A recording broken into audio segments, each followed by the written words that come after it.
Siapa yang di sini ngerasa bahwa semenjak UU TNI banyak sekali narasi-narasi yang dilempar oleh pemerintah yang terdengar sangat tidak logis. Yang terdengar sangat-sangat tidak mungkin, yang terdengar sangat-sangat tidak menutupi atau meningkatkan rasa kepercayaan masyarakat. Kalau kalian merasakan yang sama, seperti gue, yes. Di sini gue akan ngebahas tentang narasi-narasi yang dilemparkan pemerintah semenjak UU TNI itu ada. Yang dimana semua narasi-narasi itu gue yakin, sangat yakin bahwa hal itu tidak benar adanya. Dan satu hal yang akan gue bahas secara lebih panjang mungkin yaitu adalah Mbak Najwa Shihab yang dikira bungkam. Nah, bukan Mbak Najwa aja, Mbak Nana aja itu bukan. Ada Bang Ferry Wandi yang dibilang bahwa dia itu dibungkam segala macam. Nah, itu akan kita bahas sebentar. Kita akan bahas dulu di pembungkamannya. Pembungkaman. Ini tuh sebenarnya gue rasa pemerintah ngelempar narasi dan ada yang makan karena mereka melihatnya bahwa Mbak Nana ini memang tidak berada di media-media untuk membicarakan hal kayak gini. Sehingga dari satu orang ini menjamur, yang makan lebih banyak, lebih banyak, lebih banyak, dan mulai menjamur, menjamur, menjamur, sehingga itu menjadi opini yang cukup besar, dan bahkan banyak orang pun yang mempertanyakan, iya juga ya, iya juga ya, Mbak Nana kemana ya, Mbak Nana kemana ya. Nah, pembungkaman itu bagi gue nggak benar-benar terjadi. Tidak benar-benar terjadi. Itu hanya sebuah narasi yang dilempar pemerintah untuk ngedongkrak kepercayaan publiknya lagi. Karena kita tahu pemerintahan Pak Prabowo dari awal itu memang menyebabkan kepercayaan publik terhadap pemerintah sangat-sangat minim. Bukan hanya dari situ, bahkan dari tanggapan-tanggapan menteri-menteri yang punya masalah pun malah terlihat terkesan bahwa kita ini bodoh tidak paham apa yang sebenarnya terjadi. Nah, Mbak Najwa Shihab. Mbak Najwa Shihab ini sebenarnya kalau kalian perhatiin atau kalian gali informasinya lebih dalam, dia ini sebenarnya Mbak Nana ini udah ngelakuin malah. Dia udah berbicara di UGM tanggal 20 Maret 2025 kalau nggak salah.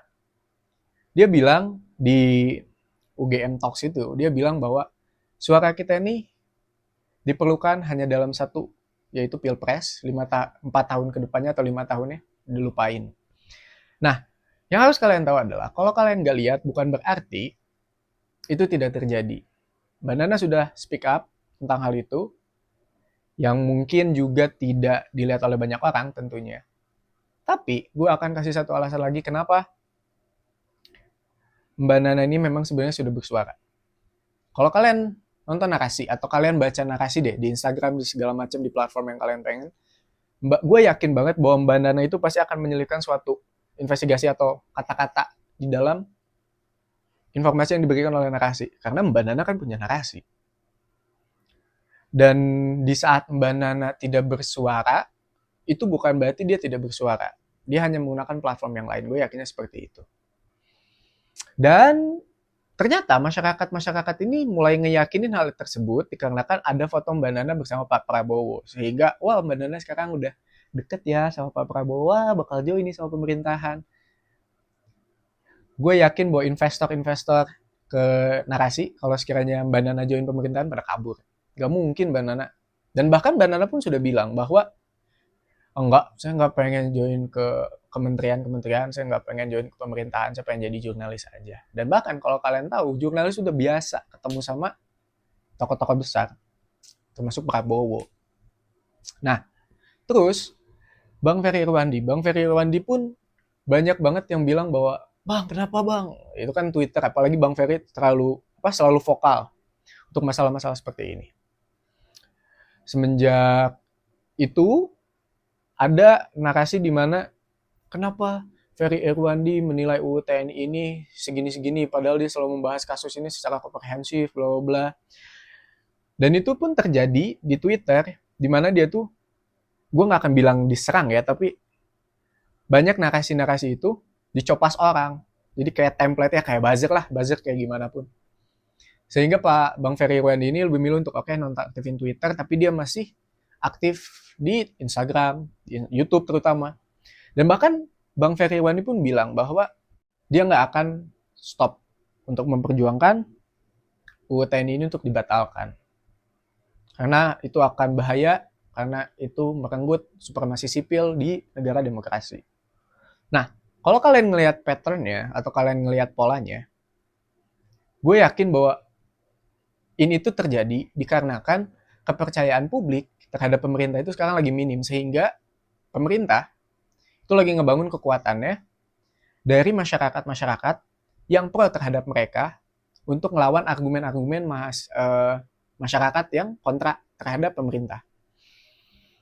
Nah, itu pasti akan terkesan menakutkan karena pemerintah ini lagi ngebangun kekuatannya dari masyarakat yang pro terhadap mereka dengan tentunya ngasih uang karena terdapat di APBN 100 miliar. Itu akan menakutkan karena nah ini pasti serangnya kemana nih? Ini nyerangnya kemana nih?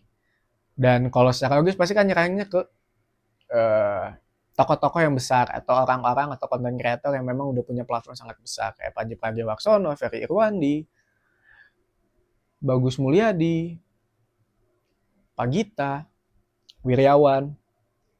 Sehingga kekuatan pemerintah yang lagi dibangun ini terkesan intimidatif karena banyak sekali narasi-narasi yang ternyata orang itu makan. Gue akan ngebaginya sebagai tiga orang aja gitu. Ada yang kontra terhadap pemerintahan Pak Prabowo, ada yang pro terhadap pemerintahan Pak Prabowo, dan sama ada orang yang nggak tahu sama pemerintahan Pak Prabowo. Yang nggak tahu ini sebenarnya agak tricky karena mereka ini di satu sisi mungkin ada ya orang yang tidak peduli sama hal-hal yang kayak gini, tapi ada orang yang sebenarnya pengen tahu tapi dia nggak tahu informasi yang benar yang mana, sehingga kalau ada narasi yang dilempar pemerintah mereka mungkin bisa lebih percaya, sehingga kekuatan yang pro terhadap pemerintahan Pak Prabowo ini semakin tinggi, semakin tinggi, semakin tinggi. Itu mungkin pasti akan terasa atau terkesan intimidatif, tapi jangan takut. Kenapa? Karena di satu sisi yang lain gue ngelihat bahwa Indonesia ini kaum-kaum yang orang-orang yang mulai paham atau mulai melihat kondisi politik Indonesia secara komprehensif semakin naik. Banyak orang yang sekarang bagi gue semakin paham terhadap kondisi politik Indonesia itu sebenarnya kayak gimana. Di satu sisi yang lain, meskipun kekuatan-kekuatan yang dibangun oleh pemerintah ini semakin tinggi juga,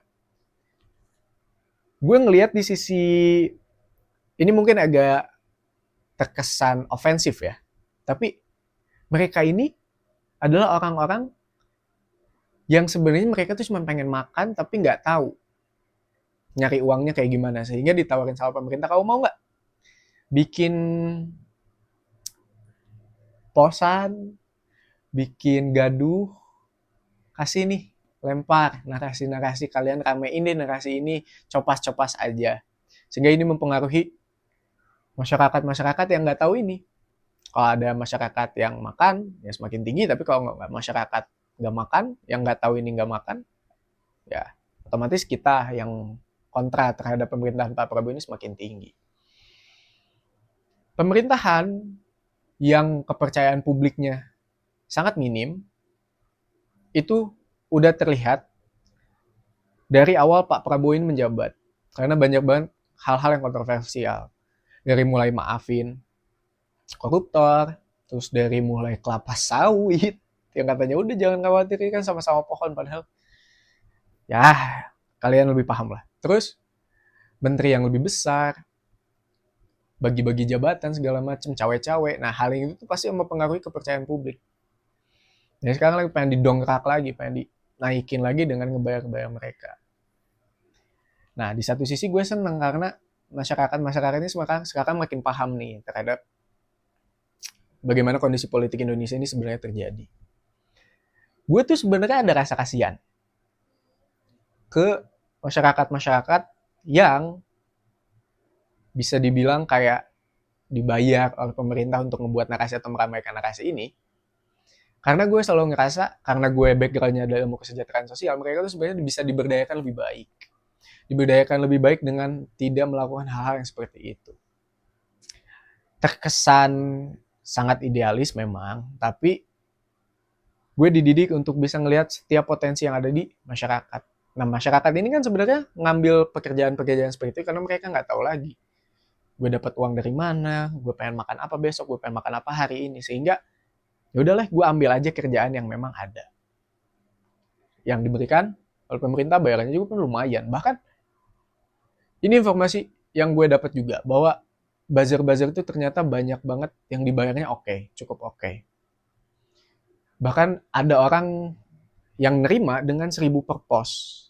Sehingga kalian jangan takut aja kalau sekalian memang ada buzzer, memang ada yang gitu. Kalian harus paham bahwa mereka tuh sebenarnya ngelakuin itu just for money aja. Mereka nggak ada kebencian apapun. Bahkan template bahasanya pun itu sudah disiapkan. Jadi mereka cuma tinggal copas-copas aja. Tapi gue sangat menyayangkan karena mereka ini sebenarnya bisa diberdayakan lebih baik. Tidak harus melakukan seperti yang hal kayak gitu loh. Karena mereka berarti ngelakuin itunya tidak objektif. Mereka hanya ngikutin naluri orang untuk bertahan hidup. Nah, yang gue pengen katakan adalah meskipun banyak narasi yang dilemparkan oleh pemerintah terhadap wah kita membungkam ini, kita membungkam dia, kita membungkam si ini, kita membungkam si A, si B, si C. Gue yakin bahwa masyarakat Indonesia sedang berada di poros yang baik menuju demokrasi yang lebih baik juga. Karena dengan semakin pahamnya atau meningkatnya pemahaman politik masyarakat Indonesia, gue yakin bahwa nanti kualitas demokrasi kita pun akan naik meskipun ya sekarang kecewa ya.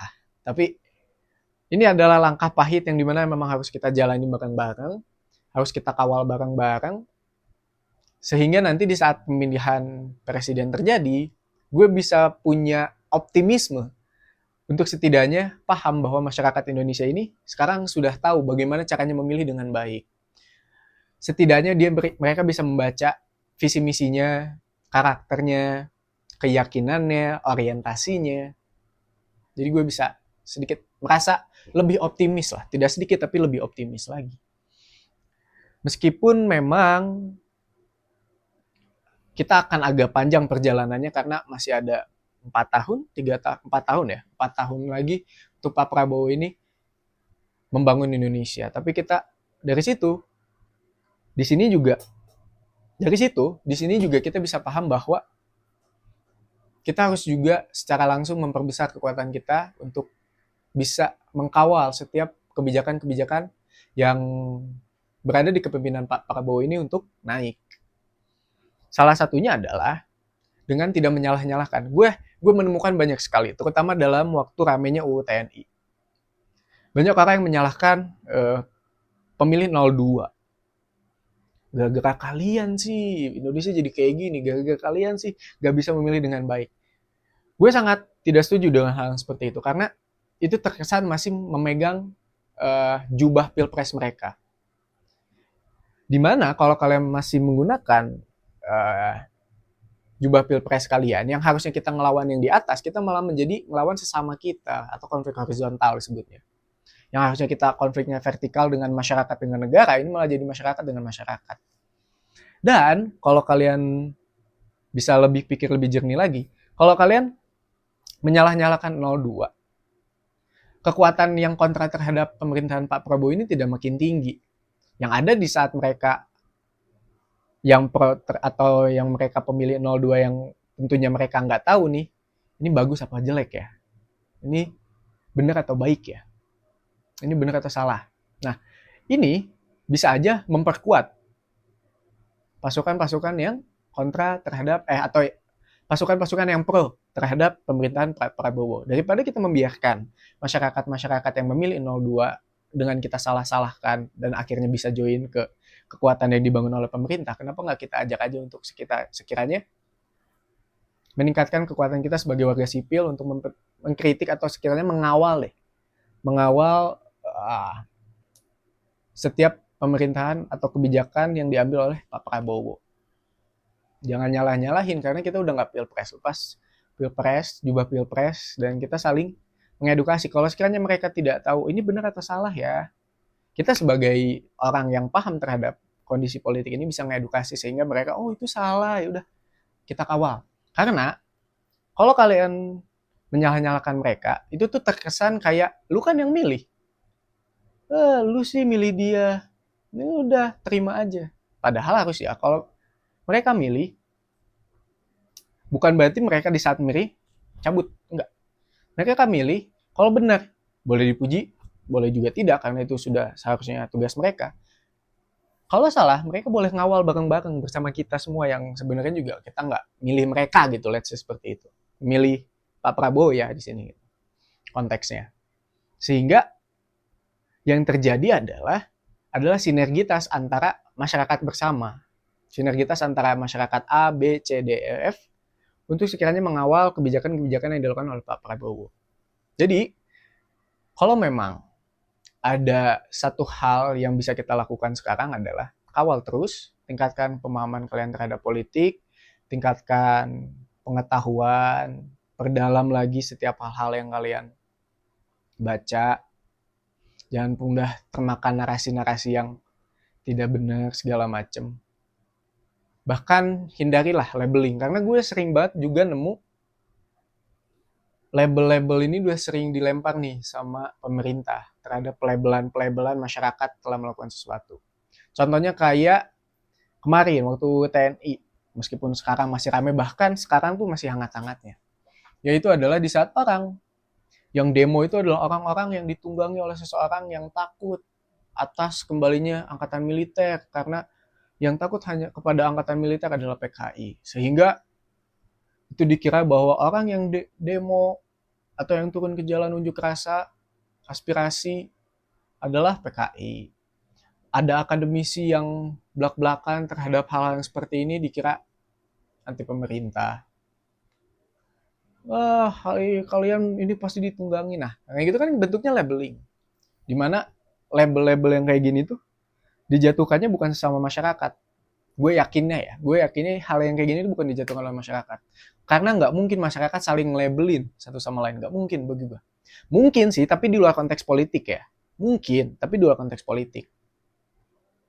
Bisa juga sih di politik ya, tapi ya gue nggak ngeliat lah kalau narasi seberani nge-labeling PKI itu jatuhnya dari sesama masyarakat. Meskipun itu memungkinkan, tapi nggak mungkin lah bagi gue rasanya.